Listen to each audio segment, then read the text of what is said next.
ഞാനിപ്പോൾ നിൽക്കുന്നത് അന്താരാഷ്ട്ര ആയുർവേദ ഗവേഷണ കേന്ദ്രം കല്യാടിന് അടുത്താണ് ഉള്ളത്. അപ്പോൾ ഇവിടെ വന്നു നോക്കുമ്പോൾ ഒരുപാട് പേര് നമ്മുടെ ആസാമിൽ നിന്നും ബീഹാറിൽ നിന്നൊക്കെ വന്നിട്ടുള്ള ആളുകൾ പണിയില്ലാതെ കൊണ്ട്, ചെങ്കൽപ്പണയിൽ പണിയില്ലാത്തത് കൊണ്ട് വെറുതെ റൂമിൽ തന്നെ ഇരിക്കലാന്ന് എന്നാണ് മനസ്സിലാക്കാൻ കഴിഞ്ഞത്. അവർ ഇന്ന് നാളെ എന്നുള്ള രീതിയിലാണ് വെയിറ്റ് ചെയ്തുകൊണ്ടിരിക്കുന്നത്. അല്ലെങ്കിൽ നാട്ടിൽ പോകണം എന്നുള്ളതാണ് അവരുടെ ഉദ്ദേശം. പക്ഷേങ്കിൽ ഇവരുടെ മുതലാളിമാർ പണി അടുത്ത് തന്നെ സ്റ്റാർട്ട് ചെയ്യും എന്നുള്ള പറഞ്ഞതിൻ്റെ വാക്കിൻ്റെ അടിസ്ഥാനത്തിലാണ് ഇവർ നിൽക്കുന്നത്. അവർ കുടുംബമൊക്കെ നാട്ടിലാണുള്ളത്. അവരൊക്കെ വിട്ടിട്ടാണ് ഇവിടെ ഇങ്ങനെ റൂമിൽ ഇങ്ങനെ നിൽക്കലാണ്. പണിയുമില്ല, ഭക്ഷണത്തിനും പൈസയില്ല എന്നാണ് അവരിപ്പം പറഞ്ഞുകൊണ്ടിരിക്കുന്നത്. നമുക്ക് അവരോടൊന്ന് ചോദിച്ചു നോക്കാം. भाई साहिबा क्या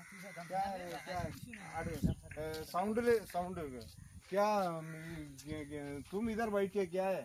इधर काम नहीं है ना, घूम के लिए आया था इधर। हाँ, काम नहीं है। कितना दिन काम नहीं? 12 दिन हो गया। 12 दिन। ये काम स्टार्ट करना अभी अभी कितना तारीख के स्टार्ट होगा मालूम नहीं।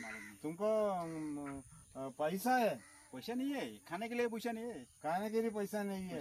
क्या करेगा? मालिक के पैसा नहीं दिया? मालिक पैसा नहीं दिया। मालिक क्या बोला?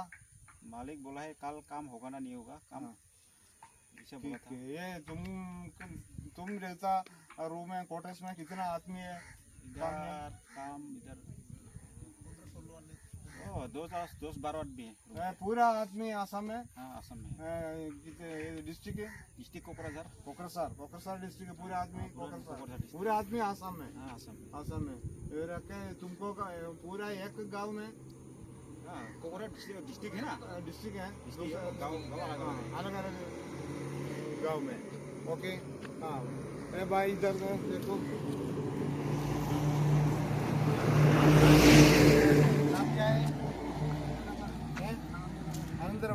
आनंदरवा ये मेरा फ्रेंड है मनोज है मेरा फ्रेंड। क्या है? चंदन राय। ये तुम? संजीत रॉय। तुम? सुबिंद्र रॉय। एक आदमी इधर है, छोटा बच्चा है। तुमको नाम क्या है भाई? कृष्णा। ओके। कोकराझार? हाँ, आसाम कोकराझार है। ओके। पैसा क्या शापट का पैसा है? पैसा नहीं है? ഓക്കെ. ഇവിടെയൊക്കെ ഇരിക്കുന്നവർ ആസാമിലുള്ള കൊക്രസാർ എന്ന് പറയുന്ന ഡിസ്ട്രിക്റ്റിൽ താമസിക്കുന്ന ആളുകളാണ്. അപ്പോൾ ഇപ്പം ചെങ്കൽപ്പണയിൽ പണിയില്ലാത്തതുകൊണ്ട് ഇവിടെ ഇങ്ങനെ ഇരിക്കലാണ്. അപ്പോൾ വൈകുന്നേരം ഇങ്ങനെ കാറ്റ് കൊള്ളാമെന്നാണ് അവർ പറയുന്നത്. ഭക്ഷണവും ഇല്ല, ഇവിടെ നല്ല കാറ്റ് കൊണ്ട് ഇവിടെ ഇരിക്കാന്നുള്ള ഇതിലാണ് ഇവരിപ്പോൾ ഇവിടെ വന്നിരിക്കുന്നത്. എല്ലാവർക്കും പ്രതീക്ഷയുണ്ട്. അടുത്ത് ഓണത്തിനടുത്ത് തന്നെ കാം സ്റ്റാർട്ട് ചെയ്യും എന്നാണ് അവരോട് പറഞ്ഞിരിക്കുന്നത്.